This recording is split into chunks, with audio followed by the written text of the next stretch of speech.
¿Me quieres ayudar? Vamos a hacer un jueguito de magia. Entonces te voy a pedir que cojas una carta cualquiera. ¿Esa quieres? Muy bien. Entonces mírala, enséñasela al resto y déjala por aquí, más o menos. Eso es.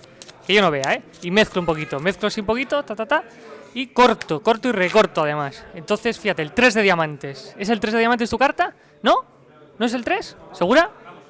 Bueno, pues fíjate, solo hay que sopla un poquito, soplas un poquito, eso es. Y fíjate que aquí si viene el 8 de picas, eso es tu carta. Muy bien, muchas gracias. Psst. Psst. Sí, a ti, te digo. Que sí, hombre, a ti. Esto que acabas de ver es como me he sentido yo muchas veces. Sé que ha pasado algo maravilloso. Sé que ha habido algo fuera de lo normal. Pero no sabía qué. De alguna manera, me lo había perdido. Había nacido 20 años más tarde de lo que debería. Así que me decidí a hacer todo esto un documental de la magia en Bilbao. Y cuando empecé, estaba todo en negro. La magia y el cine, desde el inicio del séptimo arte, siempre han estado unidos. Méliès es la mejor prueba de ello. 24 fotogramas por segundo hacen una ilusión de movimiento. Y eso es magia, al fin y al cabo. Una mentira, pero una ilusión. Esta película de José Ángel Rebolledo me abrió los ojos. Ahí está Jesús Echeverri haciendo magia en el año 64. Jesús, al que en libros especializados llamarían una leyenda viva, un teórico indispensable para entender la idiosincrasia de la magia del siglo XX en España. Yo simplemente le llamo fenómeno. Tranquilos, todo va bien. Esto es el ilusionismo, una trampa, como el cine. Una mentira, pero una mentira tan maravillosa. Todo es posible, desde cortes falsos hasta que yo tenga voz de locutor de radio. No hay límites. Lo dicho, el cine y la magia tienen muchísimo en común. Retomamos.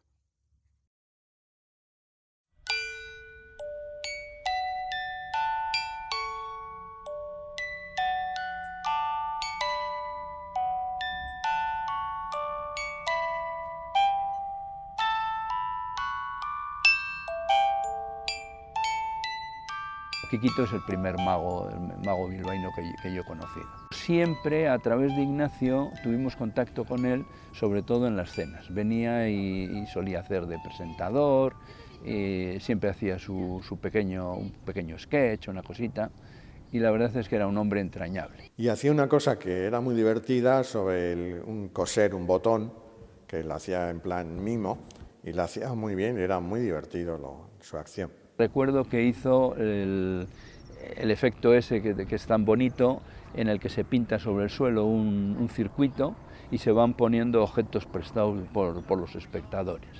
Y luego Quiquito pues también era payaso, porque eran dos payasos muy buenos que hubo en Bilbao, que era Quiquito y Zonos. Mucho actuó en el circo del Club Deportivo, luego le llamaban por todos lados, porque era un gran artista. Su hobby era ese. En realidad yo siempre he trabajado en beneficios, en asilos, en donde hay niños, en donde hay enfermos, pues ahí, ese era mi fuerte. Lo que pasa es que luego tenía una segunda parte en la que iba a fiestas particulares que me llamaban a veces y a esos les cobraba, y muy bien. Pero es porque yo me había hecho el propósito de que el ilusionismo no me costase dinero. Y como toda afición, el ilusionismo también puede ser caro, ¿eh? Se le hizo un homenaje y luego sé también que Cipri en una ocasión en la bilbaína hizo una cena y allí estuvo Quiquito y le hicimos magias. Él decía que ya no hacía nada, pero bueno, Quiquito es el primer mago, bilbaíno que yo he conocido. ¿Y cómo te sientes ahora que te dedican, no un homenaje, como se comentaba antes, sino una dedicatoria especial en esta cena? Pues tengo una cosa tan mezclada que no sé si voy a saberlo explicar. Por un lado, ya tengo mis años, pues es, como diremos, tan grato el que se acuerden de ti, el que te hagan una cosa así que es todo simpatía, que eso es imponente, pero por otro lado siento una vergüenza terrible. Pero la verdad es que sigue al pie del cañón. Es un Quijote este hombre, no para. Es un hombre que, como todos los que trabajáis este arte de la magia, tiene algo, o mejor dicho, mucho de niño. Porque tenéis alma de niño y bendita ilusión esa que os mantiene y que todos admiramos. De verdad, estas asociaciones son las que debían fomentarse y las que debían apoyarse por parte de todos los medios de información.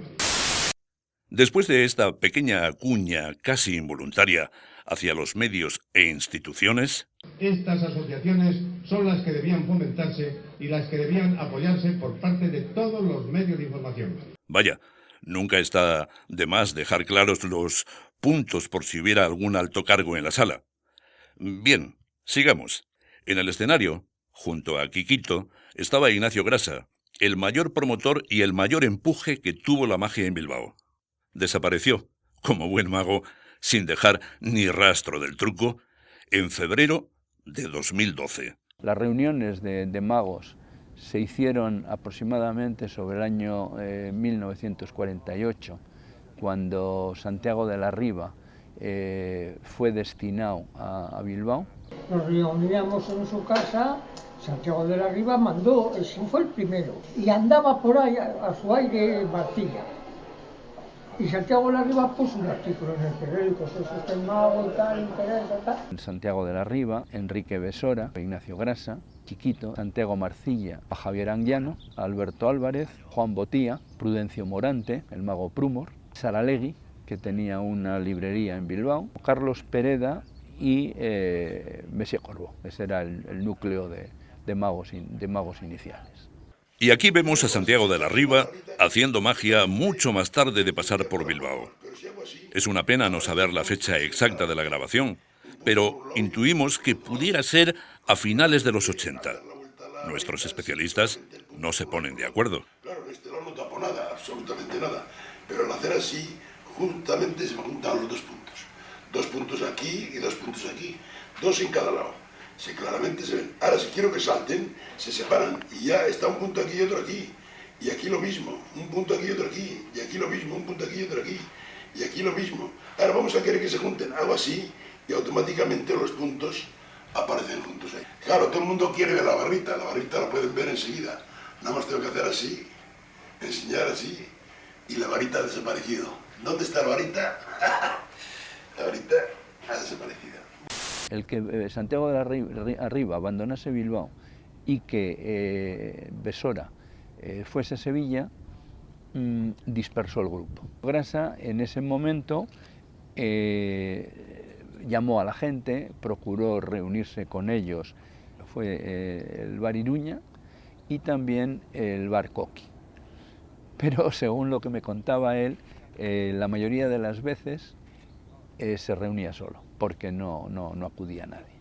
Salía a escena, no había como hoy esos focos maravillosos que hay especiales, entonces con el propio proyector de cine le proyectaban ahí a la escena, ¿no? Entonces él hacía un gesto como que le molestaba la luz, sacaba un tiragomas, disparaba y clan, se oían unos ruidos cristales, se apagaba la luz, por supuesto, y era un efecto de sincronización. Él me animó muchísimo. Me hacía reír porque él veía que era yo nervioso y tal a la hora de practicar las manipulaciones, pero él, me acuerdo que algunos de los consejos de él eran, que no buscara nada del otro mundo. También me dio buenos consejos para cuidar las palomas, etcétera, etcétera. Ignacio evidentemente, bueno, para mí es una figura muy entrañable. Yo creo que no hubiese magia en Bilbao si no hubiese sido por él. Yo creo que todos los magos de Bilbao de aquella época los fue reclutando él. El mago, vamos a llamar, no, al que hace magia. Yo no he hecho magia, he hecho muy poca y hablar mucho. Siempre hacía pequeños truquitos, hacía desaparecer la moneda de una forma preciosa. Hecho por él era prácticamente era un milagro. De Ignacio, otra cosa que yo recuerdo fueron sus cenas. Realmente las cenas de Bilbao fueron magníficas. La última que tuvimos fue en Lhasa, fue la última cena prácticamente de las grandes. También es verdad que si pegamos un salto en el tiempo, ya en los años 2000 hemos tenido algunas cenas organizadas por el mago Taylor, pero ya no son de esta entidad que entonces se reunían más de 200 personas, venían grandes magos de España, de todos los sitios, de Zaragoza, de Madrid, hemos tenido a Tamariz, hemos tenido a Juan Antón, hemos tenido a Revi de Zaragoza.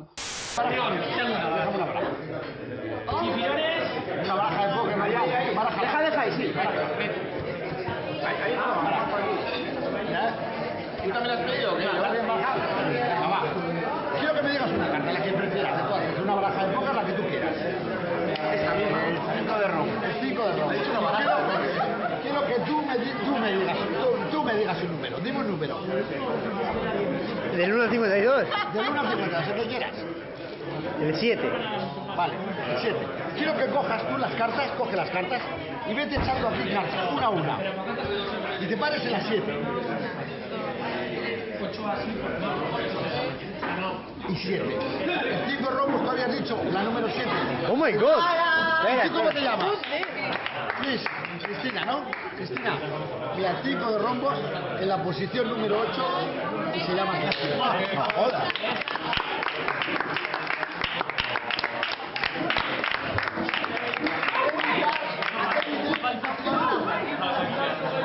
Ahora, colgarlo ya, ¿eh?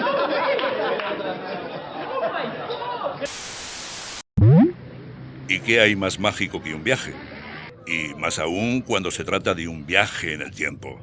Un viaje que ha empezado a ciegas y en el que avanzamos a tientas, atentos, poco a poco, hasta el inicio de la Sociedad de Magia en Bilbao con Pablo Castejón. Pues murió el hombre, pues mira, Pablo Castejón era un pintor de brocha gorda.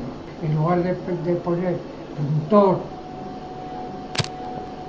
ponía pintor decorador. Y no cogió la brocha nunca. No, era buena persona, Pablo. Era un pobre, muy buena persona. Pero bueno, él hizo la ABI y se gastaba dinero en la magia, mucho dinero, Pablo. Sí, fue un promotor en ese sentido, ¿no? Un poco mecenas, por llamarlo.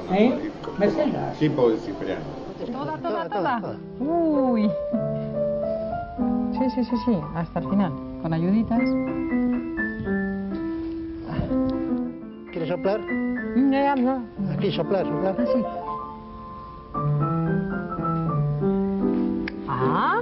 Muy bien. Y no estaba sobre la mesa, ¿eh? La sal está aquí. La que está sobre la mesa es la saletería, claro.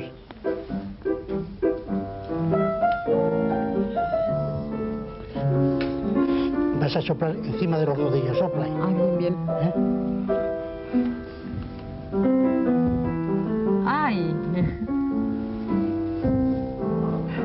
Hay sal, auténtica. Muy bien.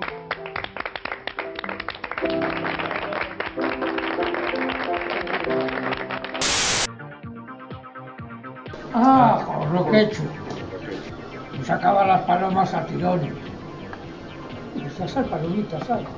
Y iba vestido así, y una vez le veo, digo, pero ¿qué uniforme es ese? Si llevas un chaqué, se lo compró en una tienda de esas de Vasco, llevas un chaqué con un pantalón negro, parece eso es de la funeraria.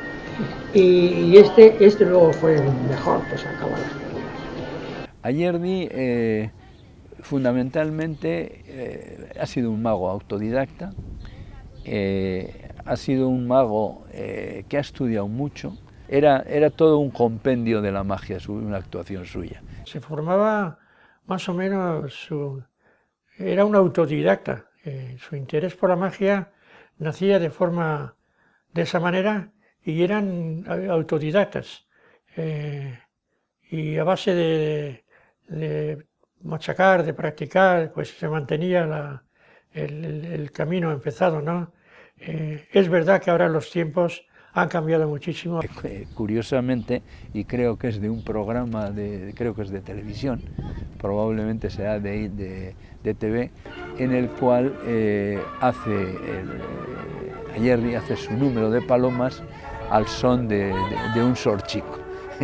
La verdad es que eso es muy gracioso, y además es, aparte de gracioso, muy original, porque la verdad es que al final la música de sorchico encaja muy bien con el ritmo de la aparición de las palomas.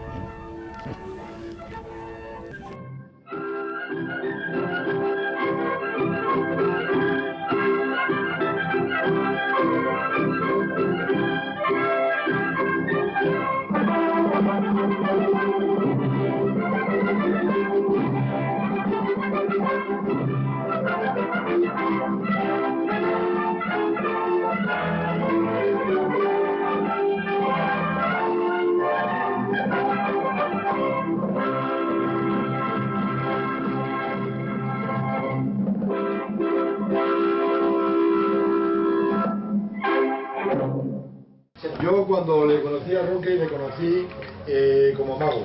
Entonces me pareció un misterio lo que hacía. Hacía levitar una bola un día en una fiesta de un pueblo, a media tarde, con luz, en un escenario del pueblo, y hacía levitar la bola, y yo vi cómo la bola subía y tal, y me quedé fascinado. Me quedé fascinado como él como mago, pero luego tuve la suerte de conocerle como persona, y tengo que decir que como persona supera al mago, que es difícil, y lo supera como persona. Es buena persona, y yo le tengo, la verdad, que le tengo mucho aprecio, y la verdad que me gustaría que estuvieras aquí, te podríamos hacer dentro de 10 años otro homenaje.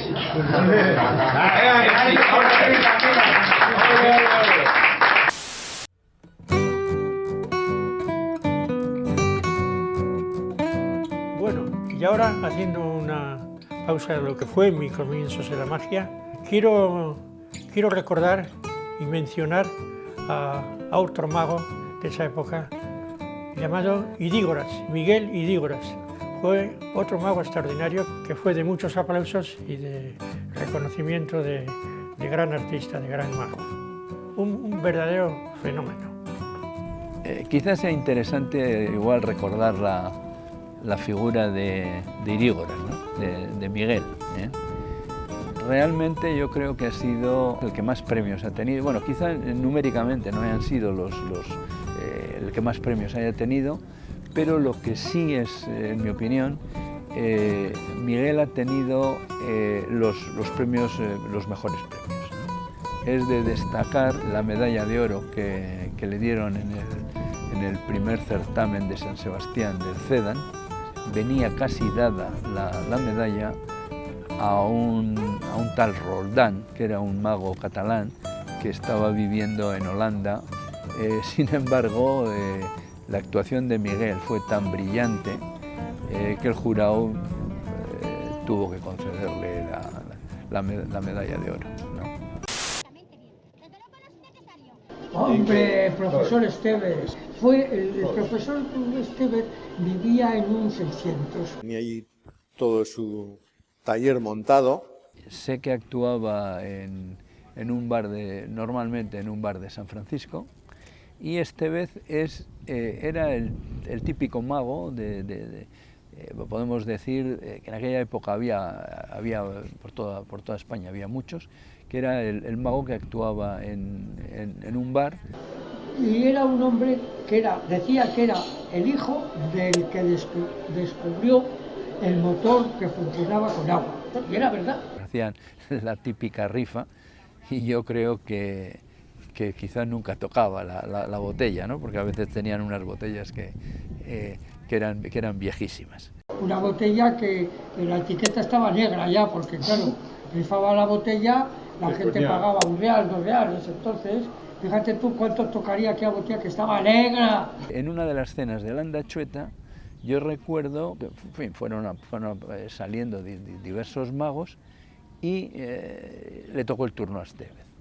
Entonces recuerdo que Esteves hizo unos juegos de cartas y también hizo los aros chinos. Detrás de las sillas, vi que estaban todos los camareros y todas las cocineras y cocineros del club. Y a medida de que Estévez había ido actuando, los camareros se fueron colocando detrás del público porque les interesaba lo que estaba haciendo y fueron llamando a sus compañeros para que saliesen. Y al final estaba todos, la plantilla de camareros y cocineros estaba allí viéndole a Estévez, ¿eh? A mí eso fue una cosa que realmente me impactó, ¿eh?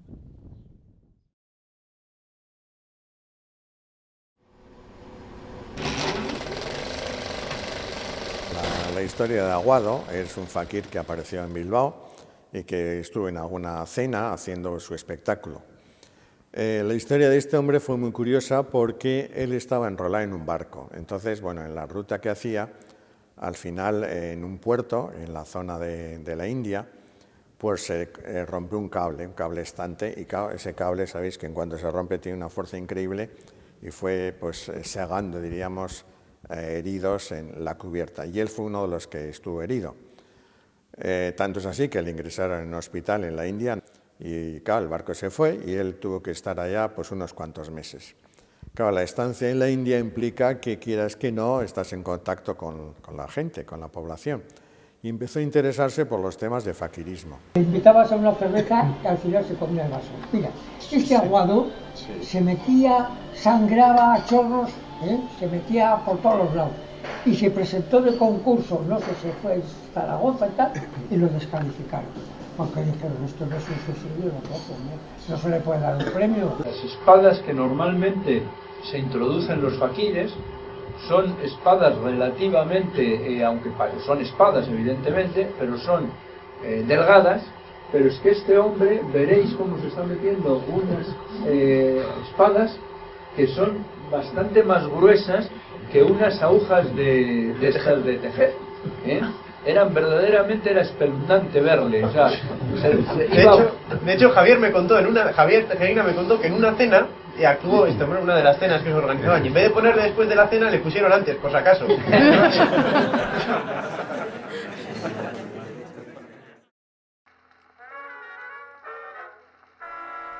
Hagamos un viaje en el tiempo, con el as de picas perdido por el medio.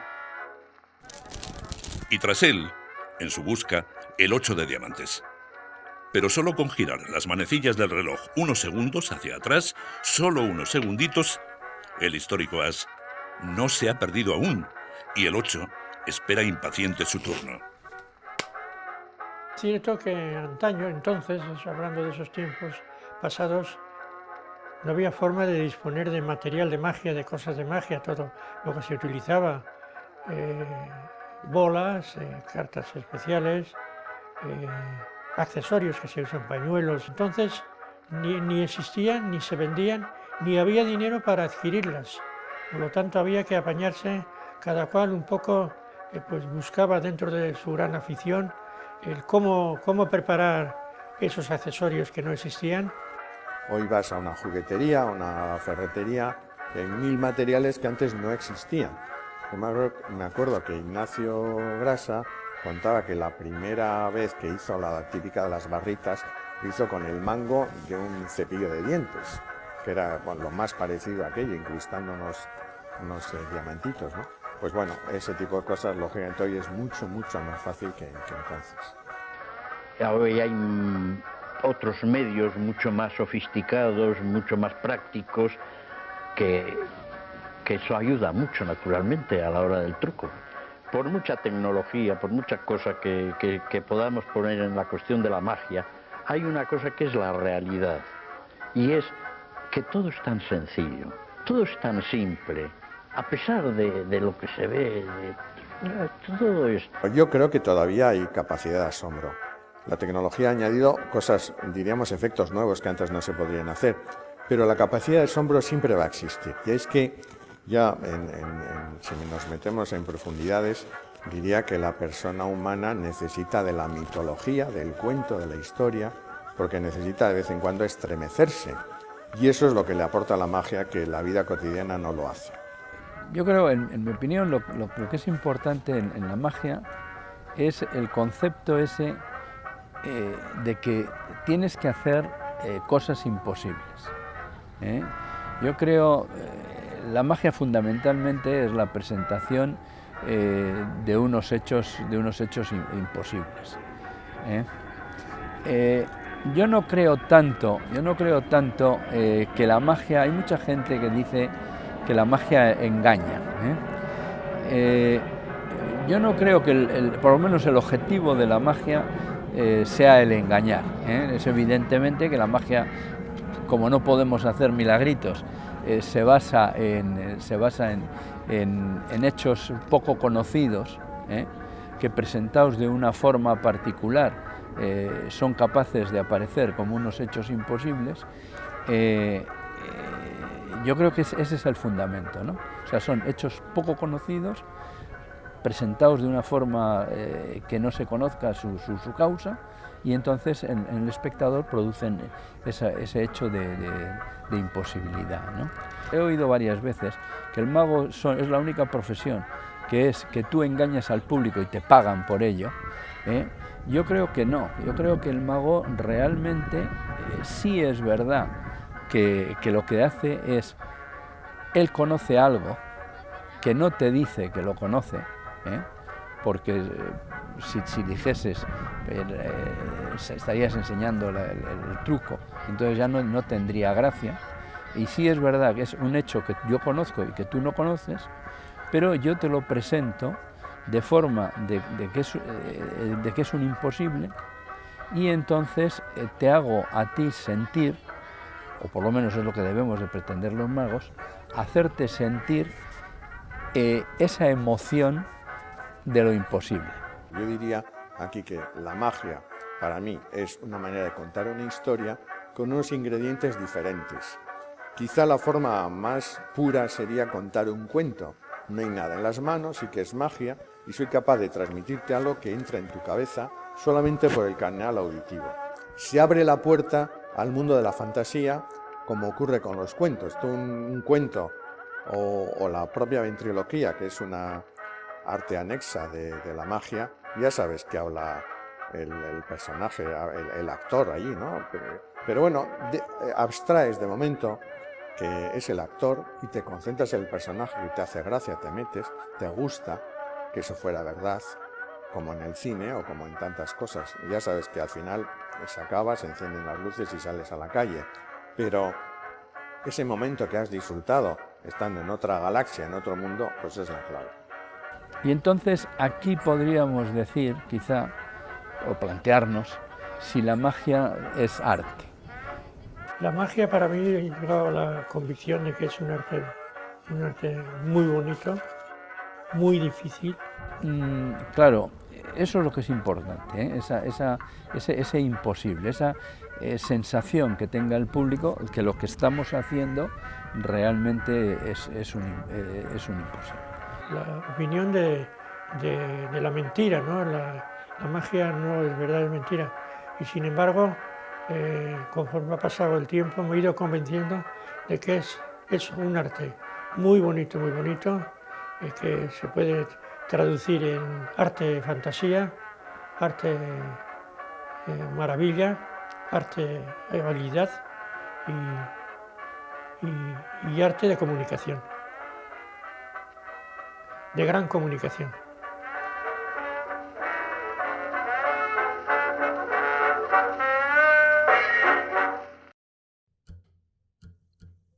El tiempo, tan ineluctable, ha cambiado su nombre a lo largo de la historia. Brujo, escamoteador, prestidigitador, ilusionista, mago. Pero su objetivo, el asombro, sigue siendo el mismo. Pero claro, el tiempo pasa para todos. No hay magia que pueda parar eso. ¿Y qué? Siempre habrá quien llenará ese tiempo con ilusiones, con misterios, con arte, con mentiras. Porque la magia es como el cine, una mentira, pero una mentira tan maravillosa.